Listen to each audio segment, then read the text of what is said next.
Hello viewers, আসসালামু আলাইকুম। Welcome to our channel taking easy education.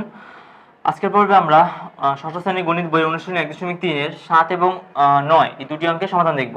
তাহলে আমরা প্রথমে দেখে ফেলি 7 নম্বর অঙ্কের সমাধান। 7 নম্বর অঙ্কে আমাদের বলা আছে কোন ক্ষুদ্রতম সংখ্যাকে 8, 12, 18 এবং 24 দ্বারা ভাগ করলে প্রত্যেকবার ভাগশেষ 5 হবে।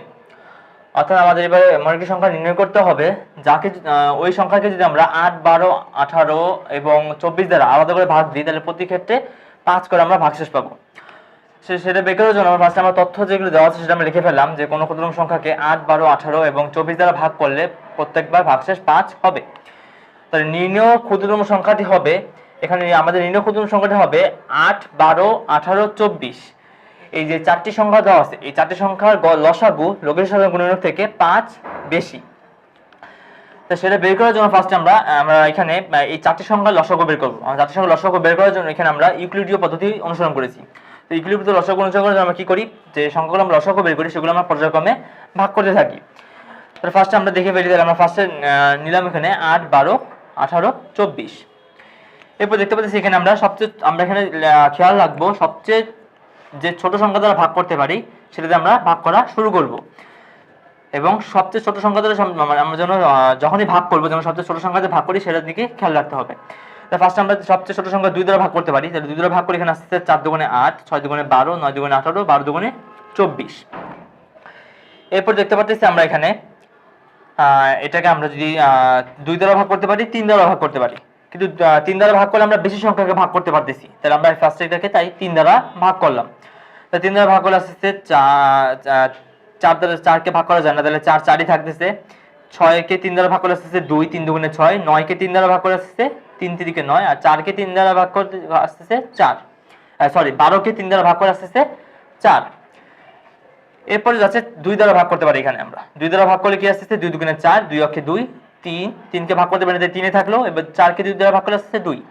এরপর দেখি আবার 2 দ্বারা ভাগ করতে পারি, 2 অক্ষে 2, 1, 3 কে ভাগ করার জন্য 3 থাকলো, আর 2 অক্ষে 2, 1। তাহলে আমরা লসাগু পাচ্ছি হলো কি 2 গুণ 3 গুণ 2 গুণ 3। অর্থাৎ আমি লিখে ফেললাম 2 গুণ 3 গুণ 2 গুণ 3, অর্থাৎ 3 দুগুণে 6, 6 দুগুণে 12, 12 দুগুণে 24, 3 24 এ 72। আমরা লসাগু পেয়ে গেলাম 72। তাহলে আমাদের কি বলেছিলাম, নির্ণয় ক্ষুদ্রতম সংখ্যাটি হবে 8, 12, 18 এবং 24 এর লসাগু থেকে 5 বেশি। তাহলে নির্ণয় ক্ষুদ্রতম সংখ্যাটি হবে, আমরা লসাগু পেয়ে গেলাম 72, তো লসাগু 72 পেয়েছিলাম, তার সাথে আমরা 5 বেশি যেহেতু তাই 5 যোগ করব। তাহলে 72 আর 5 মিলে হয়ে গেল 77। এটা আমাদের 7 নম্বরের উত্তর, অর্থাৎ নির্ণয় ক্ষুদ্রতম সংখ্যা। অর্থাৎ এই 77 কে যদি আমরা আলাদা করে 8, 12, 18 এবং 24 দ্বারা ভাগ করি, দেখা যাবে প্রত্যেক ক্ষেত্রে আমরা ভাগশেষ 5 করে পাচ্ছি। তাহলে আমরা উত্তর পেয়ে গেলাম 77। নির্ণয় ক্ষুদ্রতম সংখ্যাটি হলো 77। তো অঙ্কটি আমরা যেভাবে করলাম সেই স্টেপগুলো হলো, ফার্স্টে আমরা তথ্যগুলো যেভাবে লেখা দেওয়া ছিল সেটা আমরা লিখে ফেললাম দেওয়া আছে দিয়ে। এরপর আমরা যে সংখ্যাগুলো বেরগুলো বলা হয়েছিল সবচেয়ে ক্ষুদ্রতম সংখ্যা, যেটাকে আমরা এই সংখ্যাগুলো দ্বারা ভাগ করে ভাগশেষ 5 থাকবে। তো আমাদের ক্ষুদ্রতম সংখ্যাটি হবে যে এই যে সংখ্যাগুলো দ্বারা ভাগ করলে ভাগশেষ আসতেছে বা ভাগশেষ 5 আসতেছে, সেই সংখ্যাগুলোর লসাগু থেকে 5 বেশি। কারণ যেহেতু 5 অবশ্যই থাকতেছে 5 বেশি হবে, তার কারণ হলো এই আমরা যে লসাগু বের করতেছি যেটা বের করতেছি সেই এখন যদি 72 কে আমরা এই প্রত্যেকটি দ্বারা ভাগ করি, 72 কে প্রতি সংখ্যা দ্বারা ভাগ করে সে নিঃশেষে বিভাজ্য হবে। যেহেতু আমাদের বলা আছে 5 অবশ্যই থাকবে, তাই আমাদের শেষে 5 যোগ করতে দিচ্ছে, তাই হলো আমরা লসাগু থেকে 5 বেশি হবে। তারপরে লসাগু বের করলাম ইউক্লিডীয় পদ্ধতিতে, লসাগু পেয়ে গেলাম 72। এরপর নির্ণয় ক্ষুদ্রতম সংখ্যাটি হবে 72 এর সাথে আমরা 5 যোগ করলাম, আসতেছে 77। তাহলে নির্ণয় ক্ষুদ্রতম সংখ্যাটি হবে 77। এটি আমাদের 7 নম্বরের উত্তর। তাহলে যখন আমরা 7 নম্বর অঙ্কের সমাধান দেখে ফেললাম, এবার আমরা দেখব 9 নম্বর অঙ্কের সমাধান। 9 নম্বর অঙ্কের মধ্যে বলা আছে একটি লোহার পাত ও একটি তামার পাতের দৈর্ঘ্য যথাক্রমে 672 সেন্টিমিটার ও 960 সেন্টিমিটার। পাত দুইটি থেকে কেটে নেওয়া একই মাপের সবচেয়ে বড় টুকরার দৈর্ঘ্য কত হবে এবং প্রত্যেক পাতের টুকরার সংখ্যা নির্ণয় করো। অর্থাৎ আমাদের অঙ্কে দেওয়া আছে লোহার পাতের দৈর্ঘ্য হলো 672 সেন্টিমিটার এবং তামার পাতের দৈর্ঘ্য হলো 960 সেন্টিমিটার। এখন আমাদের করতে বলা হয়েছে যে পাত থেকে যদি আমরা একটা সবচেয়ে বড় টুকরা কাটি, দুইটা পাত থেকে আমরা সমানভাবে কাটবো, সমানভাবে দুইটা টুকরা কাটবো, এবং সবচেয়ে বড় টুকরা কত হতে পারে। যদি আমরা দুইটা পাত থেকেই সমান যদি টুকরা কাটি তাহলে সবচেয়ে বড় টুকরা কত হতে পারে, এবং ওই মাপের টুকরা কাটতে থাকলে এই প্রতিটি পাতকে আমরা কয়টি খণ্ডে ভাগ করতে পারি, অর্থাৎ তামার লোহার পাতকে কয়টা খণ্ডে ভাগ করতে পারবো আর তামার পাতকে কয়টা খণ্ডে ভাগ করতে পারবো সেটা আমাদের পরে বের করতে বলা হয়েছে। তো ফার্স্ট আমরা বের করবো যে একই মাপে সবচেয়ে বড় টুকরার দৈর্ঘ্য, অর্থাৎ পাত দুটি আমরা একই মাপে সবচেয়ে বড় কত দৈর্ঘ্যে কাটতে পারবো। তো ফার্স্ট আমরা লিখে ফেললাম যে দেওয়া আছে লোহার পাতের দৈর্ঘ্য এখানে আমাদের 672 সেন্টিমিটার এবং তামার পাতের দৈর্ঘ্য 960 সেন্টিমিটার। এখন পাত দুইটি থেকে কেটে নেওয়া একই মাপের সবচেয়ে বড় টুকরার দৈর্ঘ্য হবে হলো 672 এবং 960, অর্থাৎ যে দুইটা দৈর্ঘ্য দেওয়া আছে সেই দুইটা গসাগু। কারণ হলো গসাগু বলতে আমরা কি বুঝি, গরিষ্ঠ সাধারণ গুণনীয়ক, অর্থাৎ সবচেয়ে বড় গুণনীয়ক। অর্থাৎ পাত আমাদের যে মোট দৈর্ঘ্য দেওয়া আছে সেটাকে আমরা সবচেয়ে বড় আমরা বিভিন্ন খণ্ডে বিভক্ত করতে পারি, কিন্তু সবচেয়ে বড় খণ্ড আমাদের বের করতে হবে।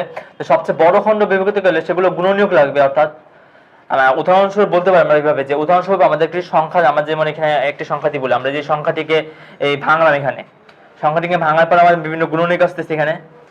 তো সেরকম পাতটার দৈর্ঘ্য পুরো দেওয়া আছে, সেটাকে আমরা বারবার কাটবো। তো কাটার পরে সবচেয়ে বড় সংখ্যাটা হবে হলো ওটার গসাগু, এবং সবচেয়ে বড় টুকরার দৈর্ঘ্য আমাদের বের করতে বলা হয়েছে, তাহলে আমরা সেটা এই দুটি সংখ্যার গসাগু বের করব সবচেয়ে বড় টুকরার দৈর্ঘ্য বের করার জন্য।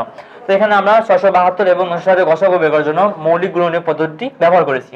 তো সেটার জন্য আমরা ফার্স্টে কি করলাম, ফার্স্টে আমরা 672 এবং 960 কে রাফের মধ্যে আমরা সেটাকে মৌলিক গুণনীয়ক আকারে ভেঙে ফেললাম।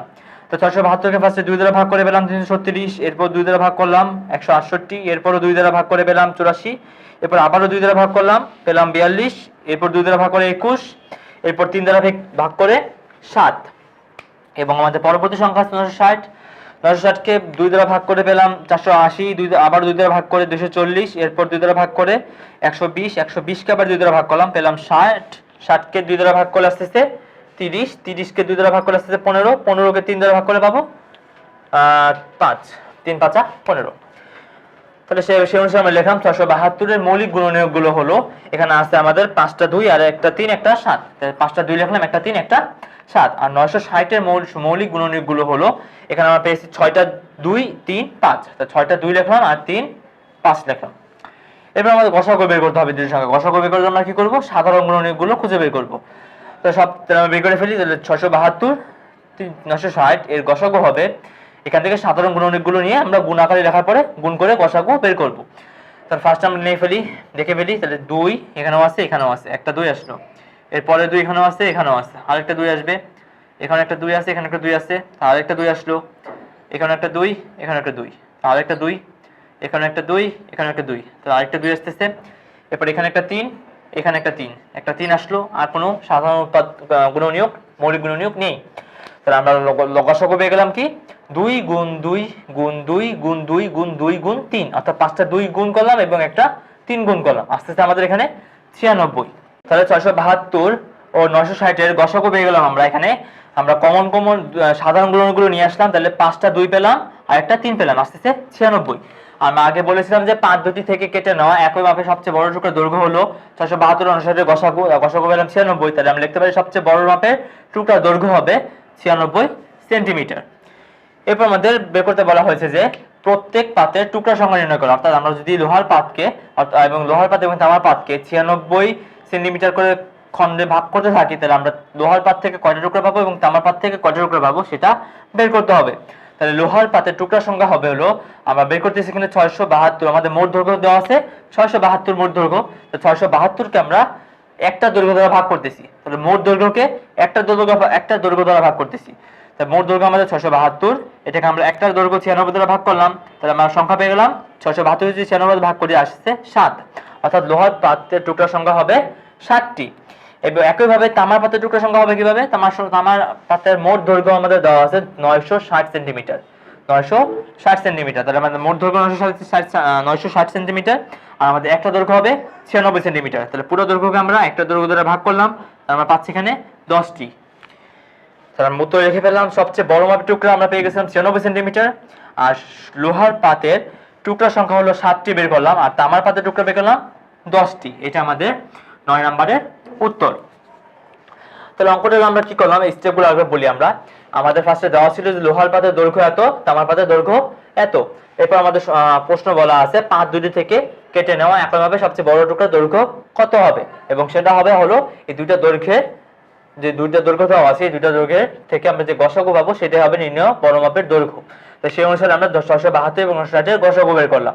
গসাগু এখানে আমরা মৌলিক গুণনীয়কের সাহায্যে বের করলাম। ফার্স্টে আমরা সংখ্যা দুটি মৌলিক গুণনীয়ক আকারে ভেঙে নিলাম, এরপর এখান থেকে সাধারণ গুণনীয়ক নিয়ে গসাগু বের করলাম এবং পেলাম 96। তাহলে এরপর আমরা লিখে ফেললাম সবচেয়ে বড় মাপের টুকরা দৈর্ঘ্য হবে 96 সেন্টিমিটার। এরপর আমাদের বলা হয়েছে যে যদি আমরা পাত দুটি থেকে আমরা 96 আকারে 96 সেন্টিমিটার করে খণ্ড করতে থাকি, তাহলে দুটি থেকে আমরা কয়টি করে খণ্ড পাবো। তাহলে লোহার পাতের টুকরার সংখ্যা হবে, আমরা মোট দৈর্ঘ্য ছিল 672 লোহার পাতের এবং একটি দৈর্ঘ্য হলো 96, তাহলে মোট দৈর্ঘ্য যদি আমরা একটি দৈর্ঘ্য দ্বারা ভাগ করলাম পেয়ে গেলাম 7। তাহলে আমাদের লোহার পাতের টুকরার সংখ্যা হবে 7টি এবং তামার পাতের টুকরার সংখ্যা হবে, আমাদের মোট দৈর্ঘ্য হলো 960 এবং একটি দৈর্ঘ্য হলো 96, তাহলে 960 কে আমরা 96 দ্বারা ভাগ করলাম পেলাম 10টি। তাহলে তামার পাতের টুকরা হলো 10টি। তাহলে উত্তরে কি লিখলাম আমরা, সবচেয়ে বড় মাপের টুকরা হলো 96 সেন্টিমিটার এবং লোহার পাতের টুকরার সংখ্যা 7টি এবং তামার পাতের টুকরার সংখ্যা 10টি। এটি আমাদের 9 নম্বরের উত্তর।